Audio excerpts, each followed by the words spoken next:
اللہ تعالیٰ نے اس کائنات کو ایک نظام کے تحت پیدا فرمایا ہے اور ایک بڑے ہی خوبصورت نظم و ضبط کے تحت یہ کائنات چل رہی ہے۔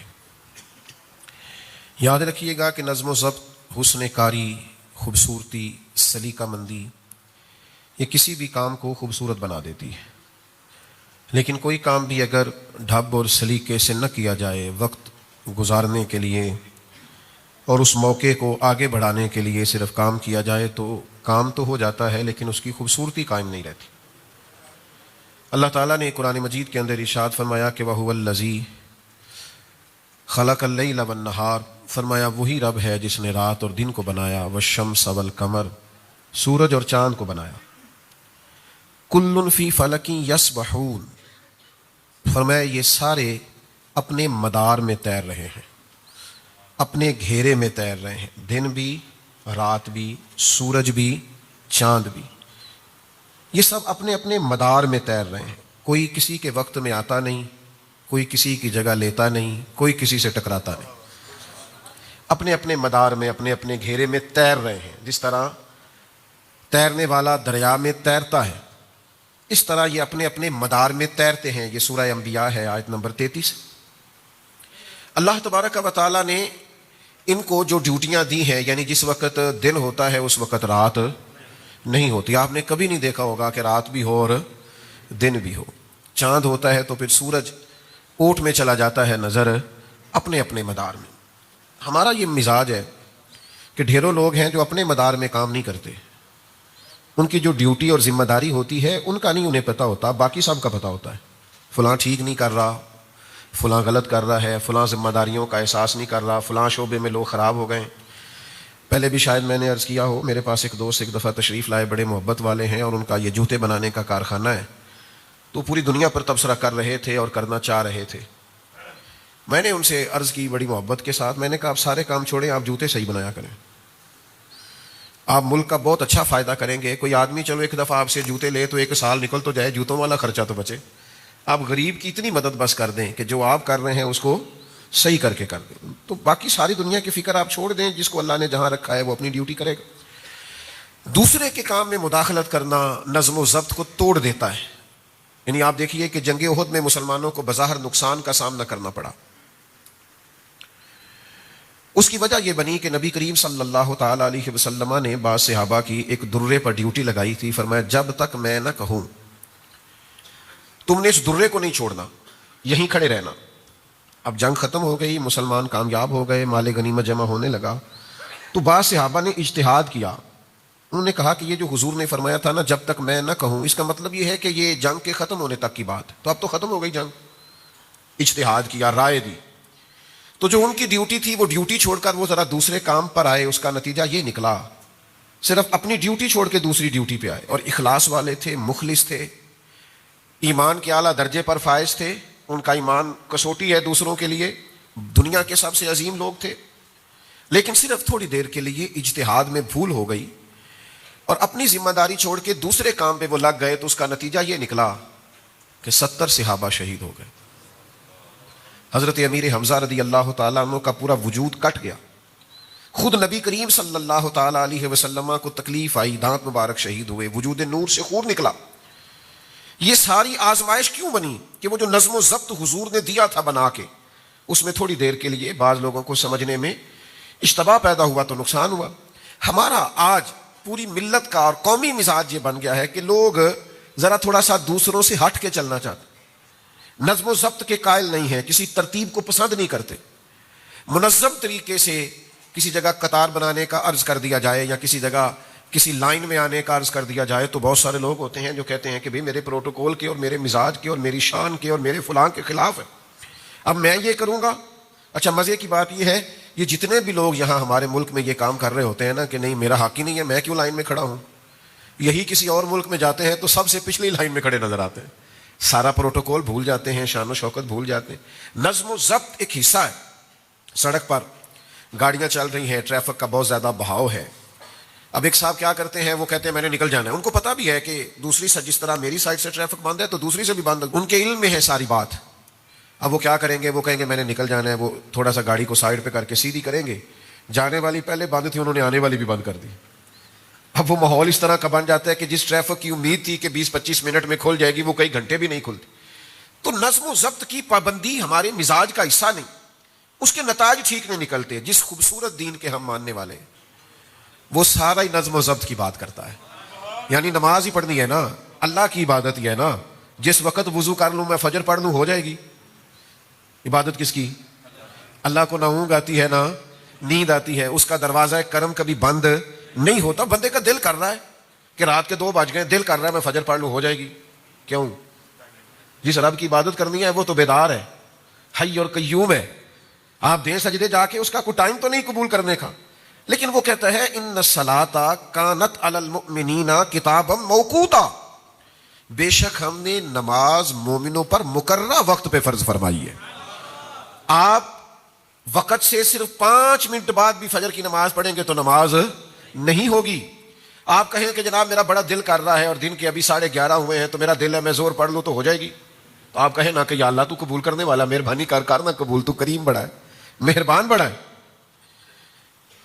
ہمارے ہاں نظم و ضبط کا, یہ بخاری مسلم میں حدیث ہے, نبی کریم صلی اللہ تعالی علیہ وسلم نے نا, ایک تو نماز مقررہ وقت پہ فرض ہے, پھر سرکار دو عالم علیہ السلام نے نا اس کے آداب پورے بیان کیے. یعنی آپ کا جسم بھی پاک ہو, لباس بھی پاک ہو, آپ جہاں نماز پڑھ رہے ہیں وہ جگہ بھی پاک ہو, آپ کا منہ بھی قبلے کی طرف ہو, ساری شرائط پائی جائیں, آپ کی نیت بھی موجود ہو. یہ ساری باتیں موجود ہوں گی, پھر آپ ارکان ٹھیک ادا کریں گے, آپ قیام درست کریں گے, رکوع ٹھیک کریں گے, سجود ٹھیک کریں گے. یہ سارا کچھ آپ کریں گے تو نماز ہوگی. بخاری مسلم میں حدیث ہے, ایک شخص نے حضور کے سامنے نماز پڑھی, لیکن اس نے وہ مطلوبہ شرائط جو نماز کے لیے ضروری ہیں وہ ادا نہیں کی. تو اللہ کے حبیب نے فرمایا واپس جاؤ اور دوبارہ نماز پڑھو. حضور نے فرمایا, سرکار نے یہ نہیں فرمایا کہ تو نے جیسی بھی پڑھی ہے اب چونکہ میرے سامنے پڑھی ہے تو میں کرتا ہوں دعا تیری قبول ہو جائے گی. آپ بات کو سمجھیں. حضور علیہ الصلوۃ والسلام اللہ کے محبوب مطلق ہیں. حضور دعا کر دیتے کہ یا اللہ جو کمی بیشی ہے معاف کر دے, یقیناً معافی ہو جاتی. لیکن نبی کریم علیہ السلام نے اپنی امت کو قاعدے, ضابطے, نظم و ضبط, اصول, یہ ساری چیزیں سمجھائی ہیں. حضور نے فرمایا جاؤ دوبارہ نماز پڑھو. انہوں نے پھر نماز پڑھی, لیکن مطلوبہ شرائط ابھی بھی پوری نہیں تھی. فرمایا پھر دوبارہ پڑھو. انہوں نے پھر پڑھی. یہاں تو بھائی کوئی مفتی بھی کسی کو 2-3 دفعہ نہیں پڑھا سکتا, نہ کسی کی اتنی ضرورت ہے. وہ کہتے ہیں مولوی تو قبول کرنی, اے اللہ نے کرنی, اتنی طاقت ہی نہیں کسی کو کوئی کہہ سکے. 3 بار حضور نے اس سے کہا دوبارہ پڑھو, دوبارہ پڑھو, دوبارہ پڑھو. انہوں نے 3 بار نماز دوبارہ پڑھی, اور 4تھی بار پھر حضور نے سمجھایا کہ یہ کمیاں ہیں, دور کرو گے تو اللہ تمہاری نماز قبول فرمائے. تو آپ قاعدوں و ضابطوں کے جب تک پابند نہیں ہوتے, نظم و ضبط کے پابند نہیں ہوتے. حضور علیہ السلام سے عرض کی یا رسول اللہ میں اونٹ کھلا چھوڑ کے اللہ پہ توکل کروں. فرمایا نہیں, باندھ کے اللہ پہ توکل کر. آپ پرہیز کر کے شفا کا مطالبہ کریں. آپ ساری وہ چیزیں کھاتے جا رہے ہیں. اسلام نظم و ضبط کا قائل ہے. ظہر کے بعد صحابہ حضور سے ملنے نہیں جاتے تھے. ان کو پتا تھا کہ اللہ کے محبوب علیہ السلام دوپہر کے کھانے کے بعد کچھ دیر قیلولہ فرماتے, نہیں جاتے تھے. ان کو خبر تھی آرام کا وقت ہے. تو بھائی اسلام تو نظم و ضبط کا قائل ہے. اللہ کے حبیب علیہ الصلوۃ والسلام جب گھر میں تشریف لے جاتے تو سیرت نگاروں نے لکھا ہے حضور اپنے وقت کو 3 حصوں میں تقسیم کرتے. گھر کے اندر 3 حصوں میں جو وقت حضور کو بچتا, تبلیغ سے, صحابہ کی تربیت سے, جنگی معاملات کو ترتیب دینے سے, اس وقت کو حضور 3 حصوں میں تقسیم کرتے. ایک حصے میں حضور نفلی عبادت کرتے, ایک حصے میں گھر والوں کا کوئی مسئلہ ہوتا تو اسے حل کرتے, ان کے پاس بیٹھتے, انہیں وقت دیتے, اور جو تیسرا حصہ ہوتا وقت کا وہ اللہ کے محبوب آرام فرمایا کرتے. اور حضور آرام کرتے. فرمایا تمہاری جان کا بھی تم پر حق ہے, تمہاری آنکھ کا بھی تم پر حق. تو اپنی زندگی میں نظم و ضبط بنائیں, چیزوں کو ترتیب دیں. کوئی ایسا فقر نہیں ہے جو نظم و ضبط سے مانے ہو. ہمارے تمام صوفیاء پابند تھے, ان کے معمولات طے تھے کہ فجر کے بعد یہ وظیفہ پڑھنا ہے, تہجد میں یہ نفل پڑھنے. انہوں نے تو سالوں وہ کام کیے, وہ مرتب زندگی گزارتے. ہم بے ترتیب کھاتے پیتے ہیں, بے ترتیب آتے جاتے ہیں, بے ترتیب معاملات کرتے ہیں. نبی کریم علیہ السلام نے ہر چیز کے آداب بیان کیے. حضور علیہ الصلوۃ والسلام کا مقدس طریقہ یہ تھا کہ مجلس کے بھی حضور آداب بیان فرماتے. یعنی کوئی شخص مجلس میں آیا ہے, حضرت عقبہ بن عامر رضی اللہ تعالیٰ عنہ فرماتے اس نے دروازے پہ کھڑے ہو کے کہا مجھے اندر آنے کی اجازت ہے؟ حضور نے فرمایا نہیں. یہ ابو داؤد شریف میں موجود ہے, سیاستہ میں موجود ہے. فرمایا نہیں اجازت. پھر ایک شخص سے کہا اس کو آداب سکھاؤ. وہ گئے اور جا کر کے ان سے کہا کہ جب آپ سامنے آئے ہیں تو پہلے السلام علیکم کہیے, پھر اس کے بعد اجازت طلب کیجیے, پھر آپ کو اجازت ملے گی. اس ترتیب کو درست کیجیے. انہوں نے جا کے ان سے کہا تو انہوں نے عرض کیا السلام علیکم. محبوب نے فرمایا وعلیکم السلام, اور جسے حضور کہیں وعلیکم السلام. کریم نے کہا وعلیکم السلام ورحمۃ اللہ, کا مجھے اجازت ہے؟ فرمایا آئیے بیٹھیے. ایک مجلس میں امام قرطبی نے لکھا ہے, صاحب تفسیر روح المعانی نے, کہ جب کوئی باہر سے شخص آتا تھا نا اور وہ حضور کی مقدس محفل کے آداب نہیں جانتا تھا, تو حضرت صدیق اکبر رضی اللہ تعالیٰ عنہ کے ذمے یہ کام تھا کہ وہ اس شخص سے ملتے اور اسے حضور کی بارگاہ کے آداب بتاتے, یا کسی شخص کے ذمے لگاتے کہ اسے سمجھاؤ اے پائے نظر ہوش میں آ, یہ کوے نبی ہے, آنکھوں سے بھی چلنا یہاں بے ادبی ہے. وہ اسے محبت سے, پیار سے, ذوق سے آداب سکھاتے. نبی کریم علیہ السلام ایک دن آئے, صاحب کنز العمال نے لکھا ہے, حضور نے دیکھا کہ صحابہ چھوٹی چھوٹی ٹولیوں میں دور دور ہٹ کے بیٹھے, دور دور. یہ ہم بھی کبھی ایسا کرتے ہیں کہ لوگ دور بیٹھے ہوتے ہیں تو کہتے ہیں قریب آ جاؤ, کوئی کھڑا ہوتا ہے تو اسے کہتے ہیں بیٹھ جاؤ, اور یہ ساری چیزیں سنت سے ثابت ہیں. صحابہ مختلف ٹولیوں میں دور دور ہٹ کے بیٹھے تھے, تو اللہ کے حبیب علیہ السلام نے فرمایا قریب آ جاؤ اور مل کے بیٹھو. فرمایا شیطانوں میں بھی کچھ بھیڑیا ہوتے ہیں, وہ جب انسانوں کو الگ الگ بیٹھا دیکھتے ہیں تو شکار کر لیتے ہیں. فرمایا جماعت کے ساتھ رہا کرو, اکٹھے رہا کرو, اس لیے کہ جو اکیلا ہوگا در مرشدہ چھڈی نہیں, نہیں تے ہو جاویں گا روگی. جیڑی بکری اجڑوں وچھڑی یو بگیاڑا جوگی. جیڑی بکری اجڑوں, بکریاں اکٹھی ہوں تو اس پہ بھیڑیا حملہ ڈرتا ہے, لیکن ایک بکری ہے تو پھر تو شکار ہو گئی. جیڑی بکری اجڑوں وچھڑی وہ بگیاڑا جوگی. تو حضور نے فرمایا مل کے بیٹھو. پھر تو شارحین فرماتے صحابہ اس طرح مل کے بیٹھتے تھے, اس طرح جڑ کے بیٹھتے تھے کہ ایک چادر بھی سب پہ ڈالی جاتی تو پوری آ جایا کرتی. لیکن کچھ لوگوں کو الگ سے دکھنے کا شوق ہوتا ہے, الگ سے نظر آنے. وہ بعض اوقات شیطان جو بھیڑیا اس کے ہتھے چڑھ جاتے. تو نظم و ضبط مجلس کا, محفل کا نظم و ضبط بڑی مشہور روایت ہے نا. ایک صحابی کھڑے تھے محفل میں, تو حضور نے فرمایا اجلسو, بیٹھ جاؤ. تو پھر جس کے کان میں جہاں آواز گئی وہ بیٹھ گیا. حضرت عبداللہ ابن مسعود مسجد نبوی شریف کے دروازے پر ہی بیٹھ گئے. تو یہ آداب ہیں, مجلس کے آداب ہیں, گفتگو کے آداب ہیں, سفر کے بھی آداب ہیں. ہم نے سفر کرنا ہے نا, آداب ہے. حضور سفر کے لیے تشریف لے کر کے جاتے جب مدینہ شریف سے, تو کسی ایک صحابی کو اپنا نائب بنا کے جاتے. حضور علیہ الصلوۃ والسلام مسجد کی ڈیوٹی بھی دے کے جاتے کہ آپ نماز پڑھائیں گے. ایک دفعہ حضرت عبداللہ ابن مکتوم کو بھی حضور نے نائب بنایا مدینہ منورہ. ایک موقع پہ مولا علی شیر خدا رضی اللہ تعالیٰ عنہ کو بھی بنایا. حضور نیابت دے کے گئے کہ آپ یہ سارا نظام دیکھیں گے, نظم و ضبط دیکھیں گے, نماز پڑھائیں گے, ڈیوٹی لگائیں. اور حضرت ابو سعید خدری رضی اللہ تعالیٰ عنہ سے روایت ہے, حضور فرماتے ہیں جب بھی تم میں سے 3 لوگ سفر کریں تو ایک کو اپنا امیر بنا لیں, وہ جو فیصلہ کرے گویا اسے قبول کرے. بعض اوقات ہوتا ہے نا, یہاں رکنا ہے, یہاں کھانا کھانا ہے, یہاں کچھ دیر سستانا ہے, یہاں کچھ دیر آرام کرنا. تو فرمایا جب بھی تم میں سے کوئی نکلے تو کسی کو اپنا امیر مقرر کر لے, امیر بنا لے. نظم و ضبط کے بغیر زندگی چلتی نہیں ہے. لیکن ہمیں تھوڑا سا اپنے آپ کو, اپنی اولادوں کو, آنے والے لوگوں کو نظم و ضبط کا, اور نظم و ضبط خوبصورت بڑا ہوتا ہے, یہ پیارا بڑا لگتا ہے. یہ کبھی ایک ترتیب سے جاتے ہوئے آپ بچوں کو دیکھیں جو ایک ہی لباس میں ہوں, ایک ہی ادارے کے ہوں, اور ایک ہی کیفیت سے کبھی وہ گزر رہے ہوں, تو یوں محسوس ہوتا ہے کہ فرشتوں کی ٹولیاں گویا جا رہی ہیں. نظم و ضبط شائستگی پیدا کرتا ہے, خوبصورتی پیدا کرتا ہے. اجتماعی ترتیب جو ہوتی ہے وہ ایک نیا ہی انداز ترتیب پا جاتا ہے. لیکن شرط یہ ہے کہ ہم تھوڑے سے نظم و ضبط کے قائل بنے. ہمارے ہاں نا رواج نہیں ہوتا, بلکہ کچھ لوگ ایسے ہوتے ہیں وہ ان کو جلدی بڑی ہوتی ہے, کچھ کہنے لگا ہوں, محبت کے ساتھ دل لگی کرنے لگا ہوں. ان کو جلدی بھی بڑی ہوتی ہے اور کام بھی کوئی نہیں ہوتا. جلدی بھی بڑی ہوتی ہے اور کام بھی, کوئی جلدی بھی بڑی ہے, ملنا بھی فٹافٹ ہے, آنا بھی اگلی لائن میں ہے, 2-4 لوگوں کو پیچھے بھی کرنا ہے, ان سے مل کے آپ پوچھیں جناب خیر ہے, کندھے پر سلام کرنی سی. کام بھی کوئی نہیں اور جلدی بھی بہت زیادہ ہے. یعنی ہم مصروف بھی بڑے ہیں اور زندگی میں کام بھی. اس طرح کے لوگوں کا بڑا مسئلہ بن جاتا ہے. وہ کہتے ہیں آپ چھوڑ دیں, پہلے میری سن لیں. نبی کریم علیہ السلام گفتگو فرماتے تو اگر دوران گفتگو کوئی آدمی اپنی بات کرنی شروع کرتا تو اللہ کے محبوب علیہ السلام کا طریقہ یہ تھا کہ حضور اس کی طرف توجہ نہیں فرماتے تھے. جس سے بات کر رہے ہوتے تھے پہلے وہ بات مکمل کرتے. کچھ لوگ فٹافٹ بات کرتے ہیں نا, کہتے قطع کلامی معاف تے گل شروع, تو میں تو روک دیتا ہوں. میں کہنا جی اسی تے معاف ہی نہیں کیتا, تسی معافی یہاں تے بندوق لے کے منگنی سی نا, تے قطع کلامی معاف نہیں تے گولی آئی جے. تو آپ نے کہا قطع کلامی, تو ہم نے تو معاف کیا ہی نہیں, آپ نے بات شروع بھی کر دی. پہلے پوچھ لیں کہ ہم نے معاف کی ہے قطع کلامی. آپ نے قطع کلامی کا کہہ کے آپ نے فٹافٹ گفتگو شروع کر دی. پوچھ تو لیں کہ ہم نے معافی دی کہ نہیں دی.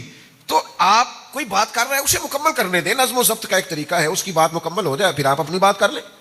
سلیقہ ہوتا ہے, طریقہ ہوتا ہے. اب تو کچھ ویڈیوز وائرل ہوتی ہیں, کچھ شر پسند لوگ کسی جلسے میں آ گئے, کسی محفل میں آ گئے, کوئی کسی سیاسی جماعت کا ہے, کوئی کسی کا ہے, کوئی نوجوان بیچارے غیر تربیت یافتہ وہ آ جاتے ہیں, اپنا کیمرہ بھی ساتھ لے کے آتے ہیں, کسی عالم سے سوال کرتے ہیں, سوال بھی ایسا تلخ کرتے ہیں اس کا کوئی وجود نہیں ہوتا. اب وہ اس وقت تھوڑی سی تلخی انسانی طبیعت کا حصہ ہوتی ہے, پھر اس کو وائرل کر دیں گے. اب جو لوگ محفل میں موجود نہیں انہیں حقیقت حال کی خبر اس ویڈیو کو دیکھتے ہیں تو ویڈیو کے اندر جو چیز بنائی گئی ہوتی ہے اس سے متاثر ہوتے ہیں. ایک میرے جاننے والے ڈاکٹر صاحب ہیں, بڑے اچھے آدمی ہیں, نمازی ہیں, ایک خانقاہ سے وابستہ ہیں. ان کی ایک ویڈیو وائرل ہو گئی, یہی ہمارے گجرانوالہ کے ایک پرائیویٹ ہاسپٹل میں ہوتے ہیں. میں نے کسی کو نہیں بتایا, مجھے اچھا نہیں لگا, کسی کو وہ ڈانٹ رہے تھے. بندہ بڑا نفیس ہے, مریضوں کی خبر گیری کرنے والا شریف انسان ہے. ویڈیو وائرل ہو گئی, وہ بڑا کسی کو ڈانٹ رہے ہیں اور وہ ویڈیو بنا رہا ہے اور یہ کہہ رہے ہیں کہ میں تینوں لبڑ لینا ہے. وہ کہتے ہیں اس بندے نے آ کے اتنی تلخ بات کی ہمارے ساتھ, اتنی تلخ بات کہ میں بتا نہیں سکتا. وہ کہتے ہیں دہرائی بھی نہیں جا سکتی. اور تھا وہ بیچارہ کوئی بلیک میلر ٹائپ صحافی. کہتے ہیں وہ اس نے بات کی, ہمیں غصہ آ گیا. اب وہ اشتعال انگیزی والی ویڈیو اس نے بنا لی اور پھر اس نے ہم سے مطالبہ کیا کہ میں ڈیلیٹ کروں گا لیکن 5 لاکھ روپیہ لوں گا. کہتے ہیں ایسی آ کے چڑھا دے, 5 لاکھ کوئی نہیں. اب کسی بندے نے نہیں دیکھا کہ وہاں پورا واقعہ کیا تھا. تو یہ کیا ہے بھلا؟ یہ قوم جب اخلاقی طور پر پوری طرح گر جاتی ہے پھر وہ اس طرح کے مظاہرے کرتی ہے. اخلاقی اقدار والے لوگ یہ کام نہیں کرتے. آپ کو پتہ ہے ہم بھی بعض اوقات ویڈیو سے منع کرتے. محفل میں گزر رہے ہیں تیزی سے, ایک شخص کو دیکھا ہی نہیں کہ وہ ہاتھ ملانا چاہ رہا تھا, گزر گئے. رش بڑا ہے, سب سے ملا نہیں جا سکتا, 2 جگہ پہ اور بھی پہنچنا ہے. اب وہ ویڈیو بن گئی, پھر اس کے اوپر یوں کر کے دائرہ لگایا, تکبر دیکھو مولوی صاحب کا, ہاتھ نہیں ملایا. تب یہ ویڈیو بنانے والے کی غلطی ہے, اسے خبر ہی نہیں کہ 3 جگہوں پہ اور بھی جانا ہے, رکا جا ہی نہیں سکتا. تو یہ ساری پوزیشن ہوتی ہے. تو نظم و ضبط میں جب ہم آئیں گے, ترتیب کو دیکھیں گے, خوبصورتی پیدا ہو جائے گی. اور آپ یقین کریں زندگی میں ایسے بھی خوبصورت لوگ دیکھے ہیں جنہوں نے کہا میں قربانی دیتا ہوں باقیوں کے لیے, آپ سب سے بات کر لیں. دیکھیں نا, سیکھنا ہی ہے نا کسی سے. میری زندگی کا بہت بڑا حصہ سڑکوں پہ گزرا ہے. ایک جملے سے میں نے بڑا ہی سیکھا ہے. وہ ٹرکوں کے پیچھے لکھا ہوتا ہے, ڈالے کے پیچھے لکھا ہوتا ہے, بڑا مزیدار, سیکھنے والا, تربیت والا. کوئی ہارن دے رہا ہے, کوئی تیزی میں ہے, تو اس نے لکھا ہوتا ہے تو لنگ جا, او تھوڑا بھلا ہو جائے, تو لنگ جا ساڈی, اے جڑی ساڈی خیر ہے بڑی مزیدار ہے. یعنی تو لنگ جا ساڈی, چل بھائی تو لنگ جا, کوئی مسئلہ نہیں, تو جیت جانا تھوڑی دیر کے لیے, ہو جا کامیاب, کوئی مسئلہ نہیں. تو اپنی زندگی میں نظم و ضبط کو, حسن کاری کو, خوبصورتی کو لائیں. اچھا کبھی کبھی سب سے نہیں ملا جا سکتا, ہر آدمی کی بات سننا ہر بندے کی بس کی بات نہیں ہوتی. قاضی ایاز مالکی السی شفا شریف میں لکھتے ہیں نبی کریم علیہ الصلوۃ والسلام نے فرمایا کچھ لوگ ایسے ہیں جو اپنی حاجات مجھ تک نہیں پہنچا سکتے. ویسے تو حضور جانتے ہیں, ہر غلام کا چہرہ حضور جانتے ہیں, لیکن یہ ہماری تربیت کے لیے فرمایا کچھ لوگ اپنی باتیں مجھ تک نہیں پہنچا سکتے. فرمایا جو کسی کی بات مجھ تک پہنچائے گا اس بندے کو قیامت کے دن نہ کوئی خوف ہوگا نہ پریشانی ہوگی. اس نے میرے غلام کا پیغام مجھ تک پہنچا دی. کتنی بڑی سعادت, صرف پیغام دینے والے کے لیے کہ سارے نہیں پہنچ سکے, لیکن جو وسیلہ ہے, جو ذریعہ, جس کے ذریعے پیغامات پہنچ سکتے ہیں, اس کو اللہ کے حبیب علیہ السلام نے کتنا پسند کیا. جنگ ایمرجنسی کا موقع ہوتا ہے, جنگ خوف کا موقع ہوتا ہے, اضطرابی حالت ہوتی ہے, جنگی ماحول, کہتے ہیں ہم حالت جنگ میں ہیں, سخت موقع ہوتا ہے. لیکن قربان جائیں عرب کے لوگ بڑی بے ڈھنگی سی جنگ کرتے تھے. نبی کریم علیہ السلام نے جنگ کے بھی طریقے بتائے, صف بندی کر کے بتائی. حضور نے بتایا کیسے جنگ لڑنی ہے. نبی پاک علیہ السلام نے فرمایا یہ نہ کرنا دشمن بڑا دور ہو تو تم تیر چلا دو. فرمایا اسے قریب آ لینے دینا, پھر نشانہ باندھنا, تیر ضائع نہیں کرنا. فرمایا اس پر تیر چلانا, اور اگر وہ زیادہ قریب آ جائے تو پتھر سے حملہ کرنا, اور جب بالکل قریب آ جائے پھر تم نے تلوار اٹھانی ہے, پھر تم نے نیزے کا استعمال کرنا, پھر تم نے خنجر اٹھانا ہے. وہ ساری ایک مرتب ترتیب جس سے جنگی حکمت عملی سمجھ میں آئے. کافروں کو نہیں سمجھ آ رہی تھی کہ بدر کے دن حضور نے ریتلی زمین پر کیوں جا کے ڈیرا لگایا ہے. وہ اس لیے ڈیرا لگایا کہ صبح بارش ہو گئی تو وہ زمین سخت ہو گئی, اس کا فائدہ ہو گیا, مضبوط ہو گئی. انہوں نے جہاں ڈیرا لگایا تھا وہاں کیچڑ بن گیا. تو میرے عزیز یاد رکھیے گا کہ جنگ کے موقع پر بھی آپ حکمت عملی کا مظاہرہ کریں گے, آپ ترتیب کے ساتھ چلیں گے. جب زندگی مرتب ہو جاتی ہے پھر زندگی بڑی خوبصورت ہو جاتی ہے. مجھے ویسے تو کوئی 20-22 سال ہو گئے یہ گفتگو کرتے, تقریر کرتے, دوران طالب علمی سے ہی بات کرنی شروع کر دی تھی, تو اب بھی کوئی 18 سال تقریباً ہونے کو ہیں یا اس سے زیادہ مستقل جمعہ پڑھاتے. اور جن لوگوں کو 17 سال ہو گئے میرے پاس جمعہ پڑھتے, انہیں پتا ہوگا کہ کبھی ایسا نہیں ہوا کہ میں 10 منٹ جمعے میں لیٹ ہوا ہوں. ہو ہی جاتا ہے نا, کبھی بندہ بیمار بھی ہوتا ہے, کمی بیشی بھی ہوتی. کہیں ٹائم دیا ہو تو ایسا نہیں ہوتا کہ وہ لوگ باہر گلیوں میں کھڑے ہو کے پہنچے نہیں, ایسا ہو جاتا ہے کہ 25 منٹ پہلے پہنچ گئے. بھائی زندگی میں آپ نظم و ضبط بنائیں اگر آپ نے کوئی کام کرنا ہے، آپ چیزوں کو مرتب کریں اگر آپ نے کوئی کام کرنا ہے، آپ طے کریں. یعنی اتنے سالوں میں ایسا نہیں ہوا کہ آج 15 منٹ لیٹ ہیں، آج 18 منٹ لیٹ ہیں، آج 10 منٹ لیٹ ہیں. بس کرنا ہے نا ایک کام تو 1-2 منٹ تو سمجھ میں آتے ہیں، کسی وقت ٹریفک رک گئی، لیکن آپ نے عمر بھر ہر کام ہی دیر سے کرنا ہے. کیسے کام چلے گا؟ کیسے ترتیب بنے گی؟ جن لوگوں نے یہی آج تک طے نہیں کیا کہ سونا کتنے بجے، اٹھنا کتنے بجے. ہمارے بہت بڑے درویش بزرگ گزرے، حکیم الامت مفتی احمد یار خان صاحب نعیمی رحمت اللہ علیہ. ان کی زندگی میں لوگ شکوہ کرتے تھے کہ مفتی صاحب زیادہ پاس بیٹھنے نہیں دیتے. کچھ لوگ جاتے ہیں نا، ان کا خیال ہوتا ہے کچھ خوش گپیاں ہوں، کچھ ٹائم نکلے، کچھ تھوڑا سا سوسائٹی پہ، معاشرے پہ، ارد گرد کے ماحول پر تبصرہ ہو. وہ جی بیٹھنے نہیں دیتے. مفتی صاحب نے قرآن مجید کی تفسیر لکھی ہے، 1 جلد کا 1 پارہ ہے. 8 جلدوں میں شرح لکھی ہے انہوں نے مشکاۃ شریف کی. اگر وہ لوگوں کو پاس بٹھائے رکھتے تو وہ کام جو ان کے وصال کے اتنے سالوں کے بعد بھی لوگ فائدہ اٹھا رہے، میرے جیسے کئی لوگ اس سے نفع اٹھاتے ہیں، اسے پڑھ پڑھ کے اپنا فائدہ کرتے ہیں، وہ کام ہو سکتا تھا. مفتی صاحب اتنے پابند تھے وقت کے. 1 بجے وہ بیان شروع کرتے تھے، جب وہ مائک میں کہتے نا الحمدللہ تو لوگ گھڑیاں ٹھیک کرتے تھے. اللہ کرے میری نئی نسل کو سمجھ میں آئے بات، نوجوانوں کو سمجھ میں آئے. 1.5 گھنٹہ آئینے کے سامنے کھڑے رہتے، 20-20 25-25 منٹ لیٹ ہونا کچھ مناسب ہی نہیں سمجھتے، 2.5 گھنٹے موبائل پہ بیٹھے. تو زندگی میں جن لوگوں نے بھی کارہائے نمایاں سر انجام دیے ہیں، انہوں نے وقت کی رفتار کو سمجھا ہے، انہوں نے دیکھا ہے تقاضا کیا ہے، انہوں نے نظم و ضبط کو دیکھا ہے، چیزوں کو دیکھا ہے، قاعدے کو سمجھا ہے، اپنی زندگی کو انہوں نے مرتب کیا ہے. آپ کو ٹائم کے مطابق اپنے آپ کو ترتیب دینا ہے. گھڑی آپ کے لیے نہیں رکے گی، وقت ہمارا انتظار نہیں کرے گا. بچے اپنی ترتیب سے بڑے ہو جائیں، ہم اپنی ترتیب سے بوڑھے ہو جائیں. وقت گزرے گا، اپنی ترتیب سے جو طاقتور جسم ہے اس میں کمزوری آنے لگ جائے، خدا نہ خواستہ تندرست لوگ بیمار نظر آنے لگ جائیں. وقت گزر جائے گا. کرنے کا کام یہ ہے کہ اس وقت سے جلدی سے کام لیا جائے. ابو داؤد شریف میں حدیث ہے، نبی کریم علیہ السلام نے فرمایا جب صبح سورج طلوع ہوتا ہے تو دن اعلان کرتا ہے میں آج آیا ہوں، آج کے بعد نہیں آؤں گا. آج جو 27 مارچ 2026 کا جمعہ آج ہے، یہ 27 مارچ قیامت تک دوبارہ یہ گزر گئی. 26 کی 27 مارچ دن کہتا ہے میں آج آیا ہوں، آج کے بعد دوبارہ نہیں آؤں گا. کچھ کرنا ہے تو کر لو، نظم و ضبط میں آؤ، ترتیب دو چیزوں کو. حضرت عبداللہ ابن عمر رضی اللہ تعالیٰ عنہ گزر رہے تھے اپنے 2-3 شاگردوں کے ساتھ، گھوڑے پہ سوار تھے تو ایک قبر رستے میں بنی ہوئی دیکھی، ویران رستے میں قبر بنی ہوئی. تو تھوڑا آگے جا کے حضرت عبداللہ ابن عمر قبر سے اتر گئے، وضو فرمایا، 2 رکعت نماز پڑھی، پھر گھوڑے پہ بیٹھ گئے. تو خادم کہنے لگے حضور سمجھ نہیں آئی آپ کا یہاں رکنا، نماز پڑھنا. آپ فرمانے لگے ہمیں کوئی زیادہ جلدی نہیں تھی، اتنا ضروری کام نہیں تھا. مجھے قبر نظر آئی تو میرے دل میں خیال آیا کہ قبر والا تو ترس رہا ہوگا نا کہ 2 رکعتوں کا ٹائم ہی مل جائے، تو مجھے تو ملا ہوا ہے. تو میں نے کہا وقت ضائع نہ کروں، میں 2 رکعت نماز پڑھ لوں. وہ ایک بزرگ تھے نا، تو اپنے ساتھ کسی نوجوان کو دیکھا کسی میت کو دفن کر رہے ہیں، تو کہنے لگے بیٹا تمہارا کیا خیال ہے اس بندے کو اگر ٹائم ملے تو یہ کیا کرے گا؟ فوت ہو گیا ہے، اب اگر اسے ٹائم ملے تو یہ کیا کرے گا؟ تو نوجوان عرض کرنے لگا حضور یہ 1 منٹ بھی ضائع نہیں کرے گا، یہ نفل پڑھے گا، عبادت کرے گا، غریبوں کی مدد کرے گا، ماں باپ کی خدمت کرے گا، ذمہ داریاں پوری ادا کرے گا، یہ تو پلٹ کے بھی دنیا کی طرف نہیں دیکھے گا، مر جانا ہے. تو بزرگ اس بچے کو تھپکی دے کے کہنے لگے پتر اسے تو اب دوبارہ ٹائم نہیں مل سکتا پر تجھے ملا ہوا ہے، تو گویا مہربانی کر 2-2 3-3 گھنٹے موبائل پہ ضائع نہ کر، اس چوک میں کھڑا اس چوک میں کھڑا. اپنے وقت کو بچائیں، اپنے وقت کو نظم و ضبط کا حصہ بنائیں. بہت سارے لوگ تھے تھوڑے وقت میں بڑا کام کر گئے، کیوں کہ انہوں نے وقت کی رفتار کو سمجھا، زمانے کے شب و روز کو سمجھا. پھر کاموں میں بھی آپ نے ترتیب لگانی ہے، جو زیادہ ضروری کام ہے وہ پہلے کریں، جو غیر ضروری ہے وہ بعد میں ہو جائے گا. تو نظم و ضبط کے ساتھ چلیں گے.